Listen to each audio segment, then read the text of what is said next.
If you've been following esports for long, you might have caught on to some of the lingo used to describe otherworldly player skill. Sure, SEO-friendly buzzwords like prodigy, cracked, and of course the inevitable god might seem like cliche, over-embellished ways of characterizing the genius we see unfolding on servers around the globe, but sometimes there's simply no better way to explain the magic. Quickly falling apart here for Na'Vi, getting a bit scary, but then Guardian has something to say about that. Takes out the kill on Apex, that was on Argent. Wow, what a shot onto RPK. Gets the flick on the Maniac, and that's one! What a monster! But it's Here we timing, go. because Fnatic are actually putting pressure now into main, which is why Mr. Fallen is looking at, which allows Chronicle to move in from behind. That's one kill, taking one out of the equation. No. A kill onto Mr. Fallen. He just needs a It's kill. the end of it, 10 seconds. He needs a kill, needs to look to the other side. It's a TP! Chronicle! He's a monster! He's a deity! And there's the peek. Kenny takes out Guardian, gets the follow-up as well, and now the third kill. Goes for the no-scope, might get it, and yes, he will! Oh man, godlike.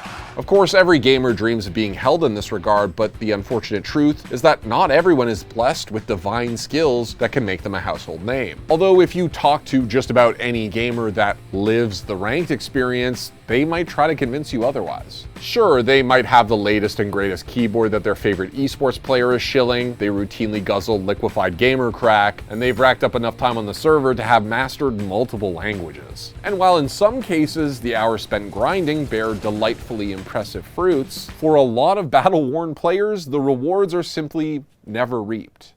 I'm gonna molly him then. Okay. Okay. I just got mollied. Where does your molly hit? I didn't throw it yet. Want me to throw it? Yeah. Okay, I'm blind. They just f***ing threw a f***ing perfect flash at me. These guys like know right where I'm at. The fact is, as much as people might enjoy playing a specific game, they just might never become good at them. And the amount of variance in that terribleness can at times be astonishing. Find the flip. Okay, we gotta stop. We gotta stop everything. This is a one-shot headshot game. It's actually more difficult to pop him in the ankle than anywhere else. I don't even know how you did this. But there exists a degree of bad that you encounter in matchmaking that is so egregious that it makes you question whether the people you're playing against are even real at all. And it's given rise to possibly the most offensive slur that can be hurled at a gamer. What do you mean? Like eating motherfucker or f***ing dickless for brains? Maybe sucking, guzzling, scratching his hat? No, dude, not those. Jesus Christ, man. I'm talking about bot. Is he a bot? Hello, a real bot? He is. A real life bot, bro. This guy a bot? Yep, he's a bot. I died. So when did we start labeling the hopelessly unavoidable server-dwelling schmucks among us bots? Where did the term originally come from? And because bots seem to be increasingly everywhere, do we have any chance of stopping them? Boom! Headshot! What the f are you doing? It's an AI! These guys real people? Wait, are these bots? Alright guys, before we get into the video, I need to ask you to subscribe to the channel, and once you've seen the whole video, why don't you let us know what you thought in the comments. I'm sure there will be plenty of bots there too, doing their thing. Anyways, as I mentioned in the intro, the use of the word bot is overwhelmingly negative. It's an accusation directed at individuals for subpar performance in-game, but it's finding its way more frequently into everyday real life. After this game, I dapped him up, but then I made a video recently and he called me a bot. In some ways, it's kind of a distant relative of a different meme, I'm smurfing. We did a whole episode about smurfing back in the day, and it's one of my favorites, so check it out if you haven't. Today though, when someone says I'm smurfing or they're smurfing, they often don't literally mean that they're playing on a secondary account. They mean it figuratively. And what they're really saying is, my skill level is so much higher than yours, it's like I'm playing against people I shouldn't. You really think you're better than me, don't you? You're a bot then is the yang to this smurfing yin. It says, I don't know why you're here, but an actual person would do a better job than you you must be a bot. So where did this now pervasive term come from? Well, the word bot is actually an abbreviation of the Czech word robot, which wasn't about machines that posed a threat to humanity. Instead, it meant drudgery or servitude. It featured in an early science fiction play there that premiered in 1921, and like everything else, it was stolen by the English. So even the original use of the word robot didn't exactly have a positive connotation. After all, nobody likes being a slave to the machine. But how did it become associated with gaming? Well, back before games like Quake introduced us to the potential of online multiplayer in the mid-90s, if you didn't have a friend to sit with on your couch or play beside at an arcade, you were stuck competing against the CPU, which typically wasn't much of a challenge. Now, obviously back then, this was partly a technical problem, and due to hardware limitations, the enemies in many early games had extremely simple behavior and were not really designed to replace a human opponent, they just were the opponent. In fact, many games from that era actually treated the attack patterns as puzzles to be solved by the player, a trend that has continued in some genres even today. It's like, I don't really feel like I'm just trying to figure out this one mechanic, and as soon as I figure it out, I'm gonna win. It wasn't until symmetrical multiplayer modes were more commonplace that the idea of a bot player became more clearly formed, and this obviously took a bit longer for home consoles than PCs. That's right, LAN parties, baby. Hello, Papa. But again, most of the time, the bots sucked. Their behavior tended to be extremely predictable and not at all like a human player, sometimes even needing help behind the scenes to compete, as shown in this desk video.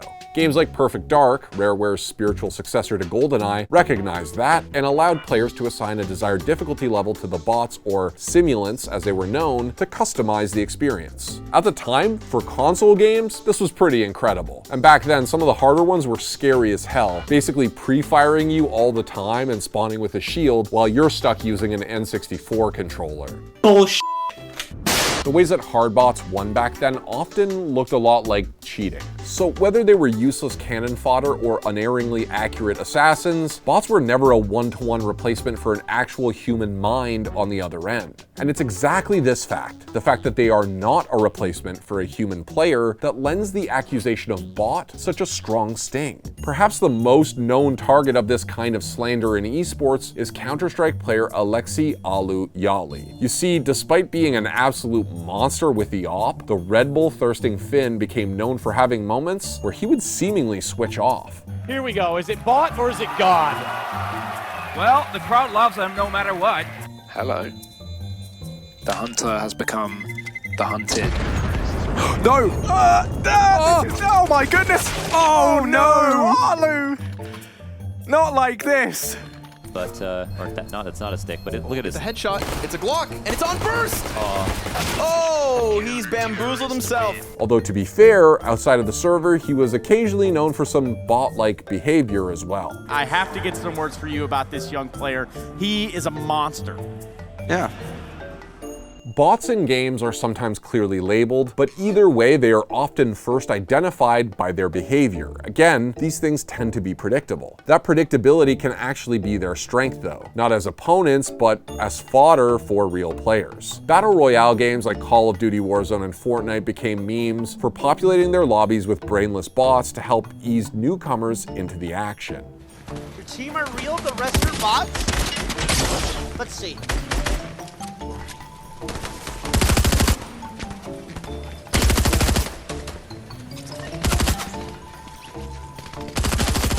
In the case of streamers who primarily play Battle Royale games, landing in a bot lobby is essentially the dream. Not only does it allow them to dunk on hopeless plebs of both the human and AI variety, but it also gives them a chance to break records by racking up massive kill totals. All right, whose lobbies are we using, guys? Oh, definitely Doc's.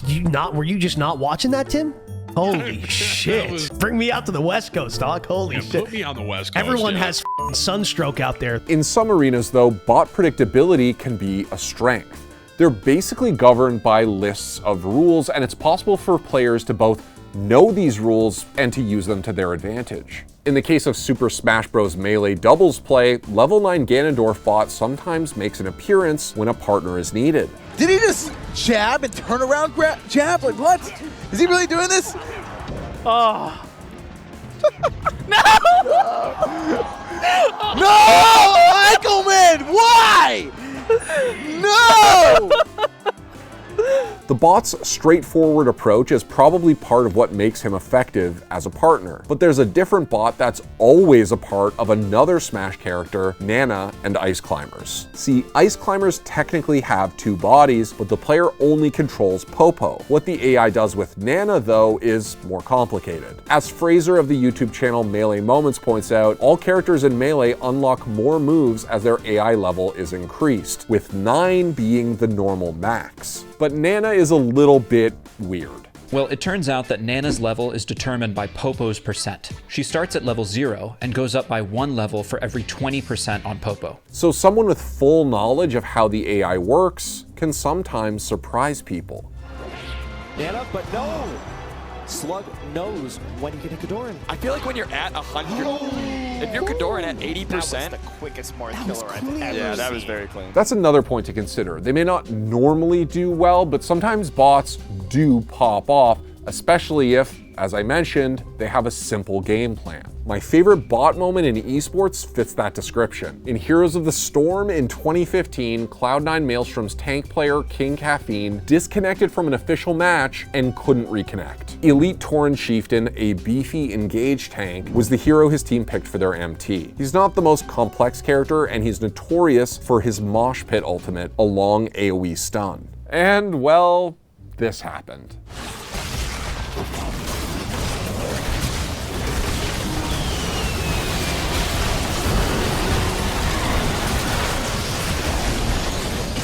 Yeah, that's right. Somehow this bot got the engage of its life, and Cloud9 cleaned up. ETC even managed to get out alive, heal up, and get another great engage 8 minutes later. Now, I pointed out consistency before, and for some people, that's exactly what they're looking for.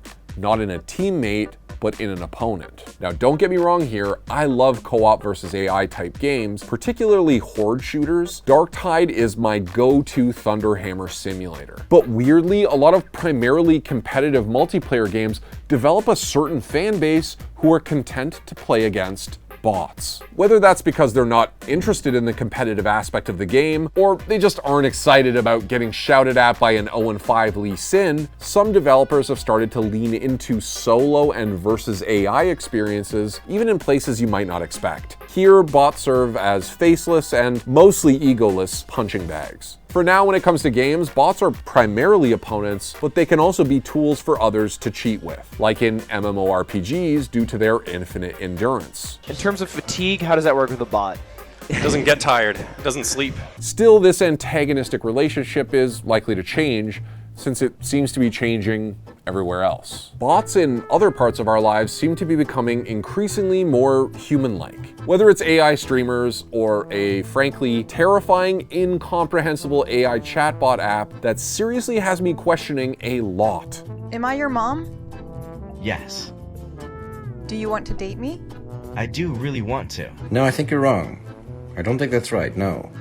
I think you're wrong. I think you're wrong there. I think we disagree. Look, I'm not trying to make fun of anyone that takes comfort from a chatbot, because it seems obvious that there are a lot of lonely people who need help. But as a society, we have to have a better solution than that, right? Now, at the other end of the spectrum, we have humans who are seemingly expected to act less like humans and more like the untiring automatons we used to call bots. Is it just something where seeing someone like paying 27 cents and then having someone go, I just got stung by lightning? Like, does that hit part of the brain that doesn't get hit by anything else that mankind's ever invented? So yeah, if it's not obvious already, bots have been gradually rooting themselves deeper and deeper into our society. They've been introduced as both hapless adversaries and charmingly useless companions.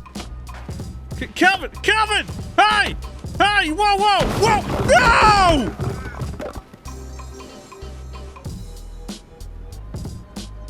Why are you like this? They're also changing the way we create content and connect to a world that feels increasingly alien to the one that we grew up in. And it doesn't look like the slow drone-like march of bots towards assimilation is going away anytime soon. What the hell is happening? Just give him a second. So, do you want to get lunch? put all your monitors across from each other and you pretend that you're doing something good. You're doing something interesting. When really you're just a dog chasing cars. Yeah, LAN parties, baby. Yeah. I like got my arm up and it was immediately like, no, this isn't gonna work. LAN parties were pretty cool.